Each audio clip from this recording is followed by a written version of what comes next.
Hi everybody, today I'm doing something a little bit different. I've been asked if I can do just a basic tutorial on Amigurumi, so the basic stitches, just to help people get started. So that's what I'm going to attempt to do. So I'm using just some leftover Caron Simply Soft I've got.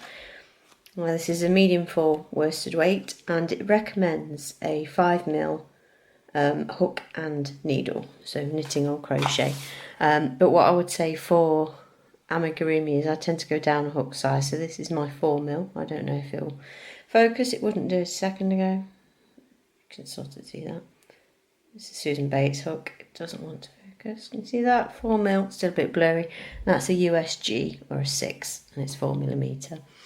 So I can attempt to show you the magic ring. However, if the magic ring's difficult, start with a slip knot, so just wrap it around 2 of your fingers and pull a loop through the middle.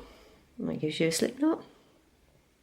Pop your hook in, pull it tight, and one way to start if you don't want to do a slip knot is to chain. You can do 4 or 5. I'll do 5, chain 5, and you want to like slip stitch into your first chain and just pull through. So there you've got your starting ring. I suppose you just make a ring yourself rather than doing the magic ring. Okay, so we're going to just do the starting with a chain again, just so I'll show you how we actually start crocheting from it. So make your slip knot. So you just wind it around your fingers,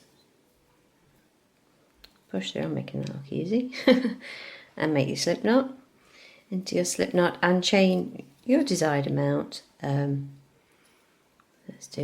do 5 again. 3, 4, 5, I'm sure it's either 4 or 6, but let's be different and do 5.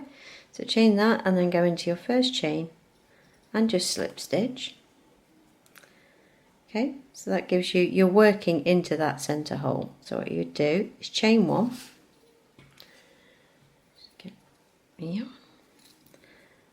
So make sure you are going into the centre, not into any of the stitches, into the hole you've created. And just give yourself that chain 1, gives you a bit of space. Okay, so you single crochet 1. Most amigurumis start with 6 single crochet, so basically you're crocheting around the ring you've made out of chain stitches. So 4, 5, 6, and there you go, you're back to your start, and you would start increasing in each stitch around. The main difference with starting with a chain 4, 5, 6 instead of a magic loop is this hole is bigger and you can't really do a great deal to tighten it up, because you can pull your starting chain and try and tighten it, but that is about as good as you will get. Whereas with a magic loop you can pull it completely closed, but on the other hand this won't come open, whereas a magic ring could do. This is you know, you've crocheted into a chain, so it's not going anywhere.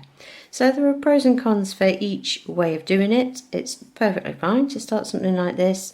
You just might want to have a couple of stitches when you've finished, sort of to pull that hole closed. It completely depends on what you want to do, but this is generally something you would use more for the centre of a blanket, or you know, a granny square or something like that. Because it doesn't really matter, but if you've got stuff in, that's going to poke out through there. So that's how you start that way, and now I'll show you the magic loop way. I will attempt to show you the magic ring, but it's one of those things, I think once you learn it you just do it without thinking, so obviously that just all pulls out. So magic ring, how I do it is 2 fingers again, you wrap around, and then so you go over like that, and on the back of your fingers I go under the first loop, grab the second and pull up and let go, and you bring your long tail over, do a chain, and that holds it in place. So let me show you that again. I hope it makes sense. It took me a while to learn. So hold your tail there. You can do as long a tail as you want. I'm terrible for doing shorter tails than I probably should. Everyone I see on videos do really long tails and I don't. So you go under your first loop, catch your second, and then yarn over with your working thread, working yarn, do a chain, and that's your magic loop. So what you would do is you're going to single crochet into your magic ring for however many stitches it requires. It will usually say 6 into a magic ring, or 4 if you're doing something smaller like arms, but generally most amigurumi starts with 6.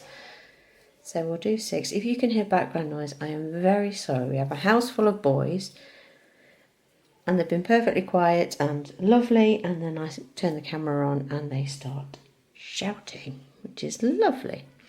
So there's your 6 in a magic ring, and what you would do, which I may have already done without thinking, is when you're there you just pull your tail and it tightens it up for you. Now I'm just going to go grab a stitch marker so that I can show you how we work in rounds. Back in 1 second. Okay, so we're back. We've got our 6 stitches here in a magic ring, and what I use as a stitch marker is just a scrap of yarn. So you pop it through your sixth stitch, can't speak, and just pull that through. You can buy, and I have got some plastic stitch markers, and you can get very pretty metal ones with lovely beads on and stuff, but I tend to use those sort of stitch markers as, you know, if I'm counting something, if I'm doing a shawl or a blanket where I need to keep track of pattern repeats or stuff like that. I find that, not that they get in the way, but this is just easier and a lot quicker to use than unclipping a stitch marker and putting it in another row. So I use yarn, and it's super cheap. It's on hand. If you're a crocheter or a knitter, you've already got yarn, so that's what I use. And amigurumi are mostly crocheted in a spiral, so that would mean you go straight into the first stitch. You don't slip stitch and chain one. For some reason I always get in a mix with those. I lose count, or I don't know, I mess it up. So I much prefer crocheting in a spiral. So what you will do, generally your second round will be increase in every stitch. So we go straight into the first stitch. Sorry about that, I keep getting stuck to the bottom of my tripod's magnetic, and it keeps getting stuck to my watch strap, which is very annoying. It's done it twice now. So you're into your first stitch, and what you can do, what most people will do, is this is your tail, so you can work it in. So it just gives it an extra bit of security. So you're in your first stitch, just lay your yarn tail over there, and you will increase into each stitch around. So that's 2 into the first stitch, 2 into the second stitch,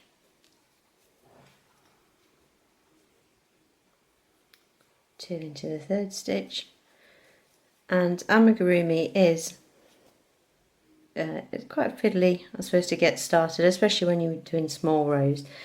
And because of the gauge you're wanting to get, you know, you want a tight fabric. If you're going to stuff it, you want it tight so that you can't see your stuffing. You don't want any stuffing coming out through holes in the fabric. So it is, you wouldn't really crochet at this gauge for, say, a blanket. You want it to be looser and more flowy, and but with crochet, with amigurumi, you want it tight. You want a nice tight fabric. So you crochet, single crochet into, like twice into each stitch around.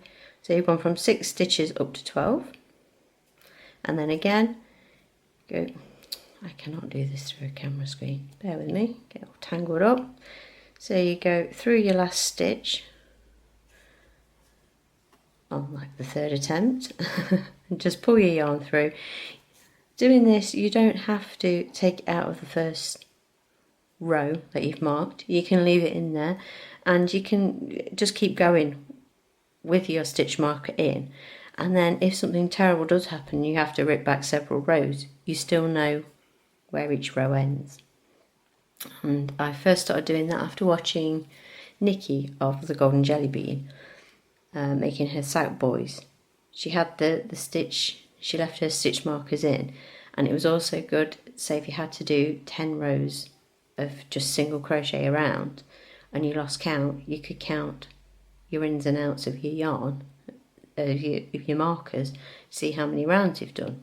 So it's always handy, and it's there should you notice a mistake a couple of rows back and you have to rip right back. So there's your second row, and you've increased in each stitch. Generally what will be the next row is, because most amigurumi patterns really start out the same, you're going to increase to a certain size, do a number of rows at the desired stitch count, and then start decreasing. And that's a pretty standard formula really. That's not something anybody owns, that's just the maths of crochet really. So your standard, I've got stuck to the tripod again, excuse me. I'm just going to take my watch off because it's a bit of a hindrance, bear with me. Right, okay.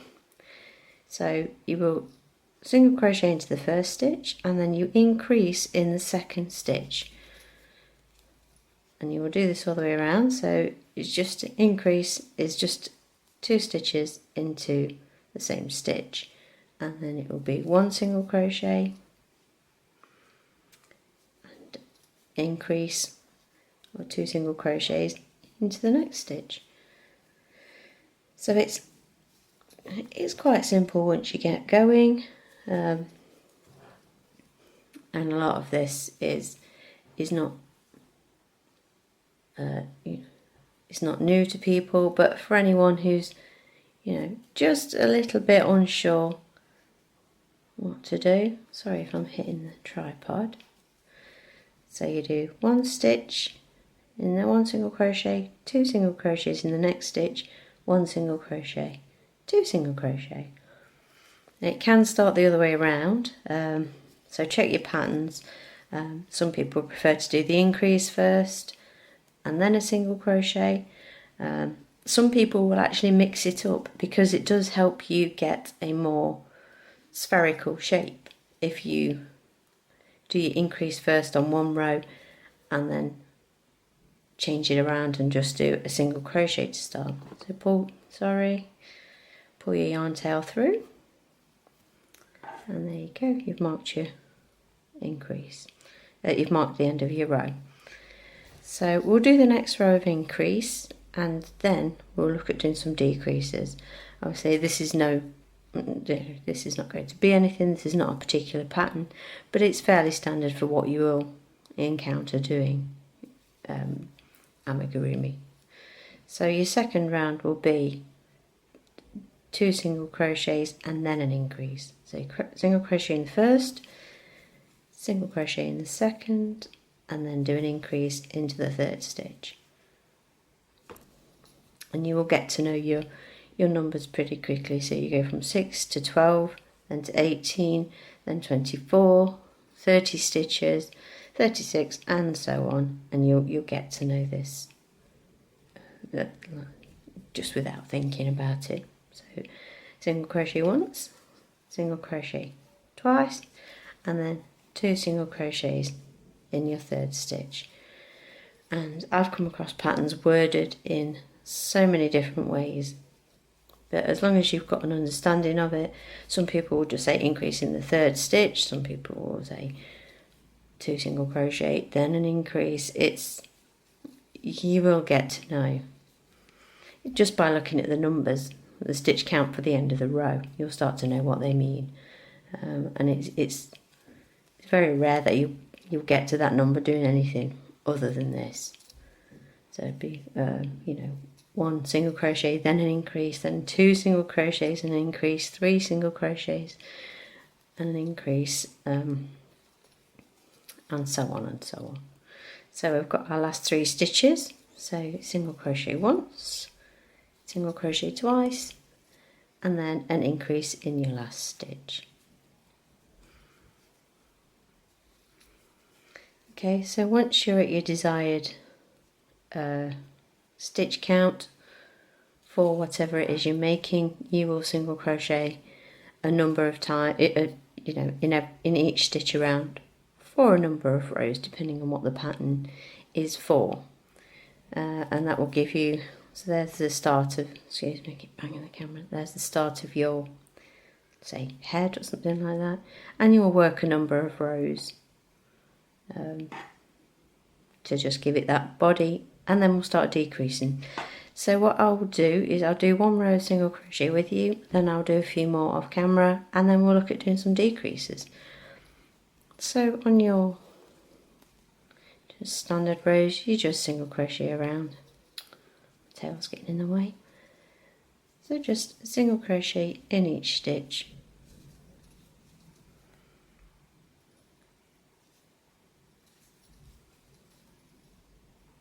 So I will hopefully have this video in left and right-handed for you, because I'm a lefty, and there are a nice number of left-handed tutorials now.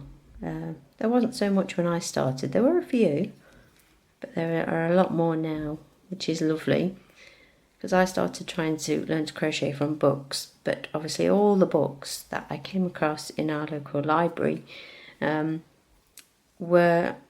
had pictures right-handed, and it's not as simple as, you know, you're holding it in a different hand, just do it the same.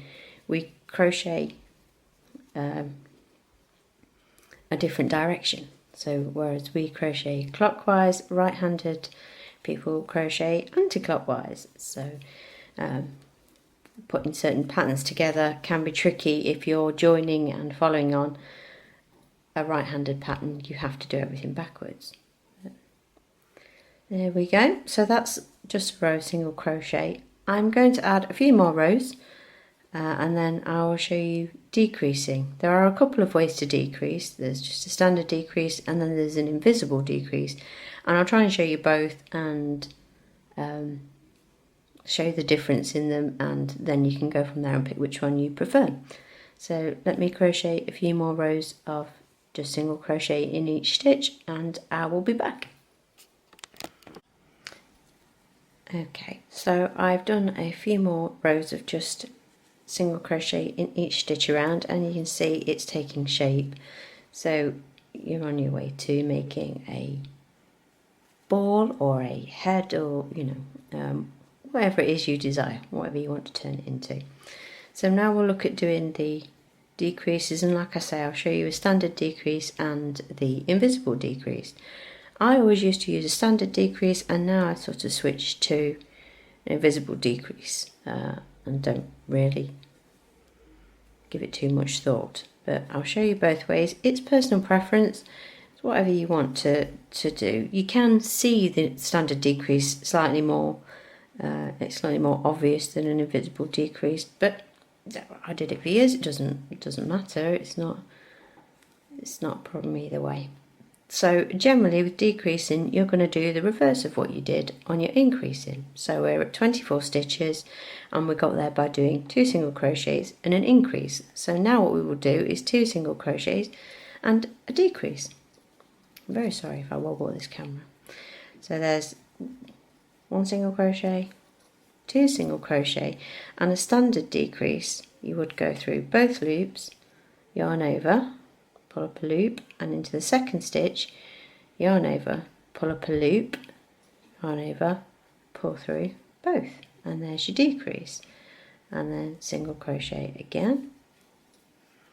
Sorry, my stitch marker is trying to get in on the action. So 1 single crochet, 2 single crochet, and decrease. So now I'll show you a standard decrease again. So yarn over, pull up a loop, into the second stitch you're wanting to decrease, yarn over again, pull up a loop, yarn over, and pull through both stitches, and then chain 2 again, and now I'll show you an invisible decrease. Chain 2, single crochet 2. There we go. So your invisible decrease, you go through the front loop. Let's just show you this. So your crochet stitches look like a V. You got your front loop because it's facing you, and the back loop because it's facing the back. It's at the back of your work. So you go through your front loop and you don't yarn over. You go straight into the second stitch and through the front loop again, and you just yarn over there and pull up and yarn over again, and that is an invisible decrease. And I don't know if you can see, so 1, 2, there's your first decrease, that's the second one, and there's the invisible one. It might be easy to see on the next round. We do, but let me show you again. It's probably easier on a bigger piece of work to show you how it looks, but I just want to show you them both. So we've done 2 single crochet and then we decrease again, so through the front loop of the first stitch, don't yarn over or anything, through the front loop of the second stitch, and you just pull through and yarn over.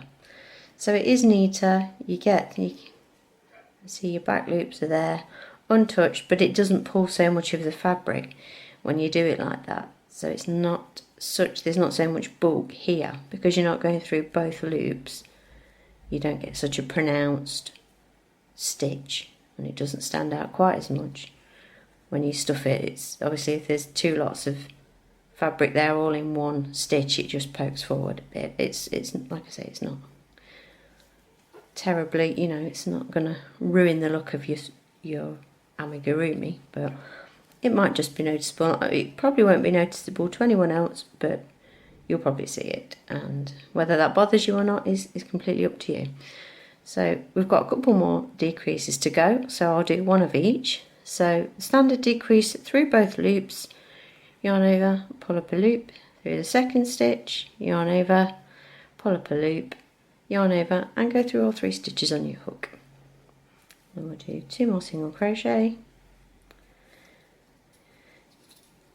and there's those 2, and then for an invisible decrease, go through the front loop, the first stitch, the front loop of the second stitch, yarn over, pull through both on your hook.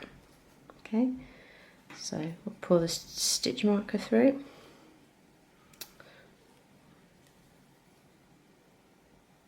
Okay, so that's through there. So that's, you've started pulling it in, and then for your next decrease, you're down to 18 stitches and you want to get down to 12. So you're going to do 1 single crochet, then a decrease. So we'll alternate between the kinds of decreases so you can see them both in action. So this is a standard decrease, so through both loops of the first stitch, pull up a loop, through both loops of the second stitch, yarn over and pull up a loop, and then you yarn over and pull through all of the stitches. So 1 single crochet, and now we'll do an invisible decrease. So you go through the front loop of your first stitch, the front loop of your second stitch, yarn over and pull up a loop, and then just yarn over and pull through those 2. So single crochet, and then we'll do a standard decrease, like I say, through both, pull up a loop, through both stitches, pull up a loop, both stitches. Yeah, I suppose front loop and back loop, that's what I mean. Yarn over and pull through all 3. And single crochet, and now we'll do an invisible. So through the front loop, and this is, like I say, it's completely up to you which one you prefer. And you might have projects where you think one's better than the other. So this is a standard decrease, so through both loops and pull up a loop, through both loops of the second stitch, you will have 3 loops on your hook, yarn over and pull through all 3, and then single crochet, and we're almost at the end of the round. So you will go through, this is for the invisible decrease, go through the front loop of both of the remaining stitches, pull up, and you will finish with just the 2 loops on your hook. Sorry, bang camera again, and you just yarn over and pull through those 2. So there you go, you're down to 12 stitches. So at this point you would stuff your head or whatever it's going to be. So you see you've got your nice little amigurumi shape, and you would stuff it, and then this is probably at the point you would stuff it, because you can get in there and do your shaping. And then this round you're going to go from 12 stitches down to 6. So I'll show you this, and then really we're about there. So bear with me, and for this we'll alternate the decreases again. So in your first stitch, I've got my stitch marker tucked away in there because it's trying to get all tangled up. So let me show you. So through both loops of the first stitch, yarn over, pull up a loop. Through both loops the second stitch, yarn over and pull up, and then yarn over and go through all 3. Then we'll do an invisible decrease, so you go through the front loop, the first stitch, no yarn overs or anything, just straight into the front loop of your second stitch, yarn over, pull through, so you've got 2 loops on your hook, and then yarn over and pull through them both. This is a standard decrease, yarn over, pull up, yarn over, pull up a loop in that one, and pull through all 3. So it does get fiddlier as you get closer to closing. So just through the front loops for an invisible decrease. But you will quickly get the hang of doing this if you're doing any sort of amigurumi. We're doing an invisible decrease here. Okay, so you are down to 6 stitches, and typically at this point you will have this stuffed, and you would give yourself a tail, and then you will weave in between the remaining stitches and just pull it tight, and there's your head or whatever ready to go on to your body. Or at this point you would have stuffed the head, and then maybe if it's a one-piece body and head, you would start increasing out again as we previously did, and work the body. So if you're a fan of, or not so much of a fan of sewing pieces together, a joined head and body is definitely the way to go. So there you go, that's just a few of the basics, sort of how to start, how to increase, and then how to decrease down. If there's anything you'd like me to show you particularly, please give me a shout. Yeah, so I hope this was okay to follow. Please let me know if the lighting's okay, if you can hear me okay, and if my rambling makes any sense at all. Or if you'd like less rambling. I imagine you'd like less. So that's all from me. Yep, I hope this has been helpful, and I'll see you again soon. Bye guys.